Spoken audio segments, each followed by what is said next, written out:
ব্যাংকের অ্যাপ্লাইটা কি করছিলেন? না, করবো ভাবছিলাম, পরে করা হয়নি। কিন্তু ভাই আজকে তো লাস্ট ডেট, চলেন আমিও করি, দুইজন একসাথে করে ফেলি। না রে, আমি করতে পারবো না। ওই ব্যাংকে অ্যাপ্লাই করতে আবার টাকা লাগে। এই মুহূর্তে টাকা নেই। টাকা ছিল আমার কাছে, ওই একজনের কাছে পাই, ওর দেওয়ার কথা কিন্তু মিস করছে। এই জন্য আর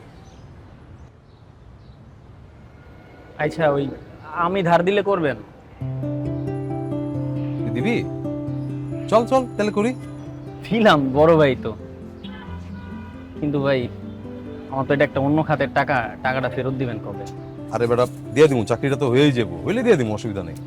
আপনি তো ভাই দিয়ে দিব দিয়ে নেবো কইরা এর আগে কতবারই নিয়েছেন, আপনি তো দেন না ভাই। কবির এটার কথা কইলি, তোর প্রয়োজনে বিপদে আপদে আমি তোর দেই না টাকা, দেই তো। আপনি আমারে দিলে তো আমি রিটার্ন দিই ভাই, কিন্তু আপনার তো কোনো খবর থাকে না ভাই। চিন্তা করিস না, এবার টাকা দিয়ে দিব, চাকরি যদি না হয় তোর টাকা তুই পেয়ে যাবি। আরে বেটা দিয়ে দিব এবার, চল চল, দেরি হয়ে যাবো গা। চল। আরে ভাই এমন আপনার কত টাকা দে, তাড়াহুড়া, টাকা দে, টাকা দে, টাকা দে, 4 টাকা দে। এতক্ষণ কোনো খবর ছিল না। চল একটা বার্থডে পার্টি আছে, তোকে নিয়ে যাই। কার বার্থডে? আমার একটা ফ্রেন্ডের।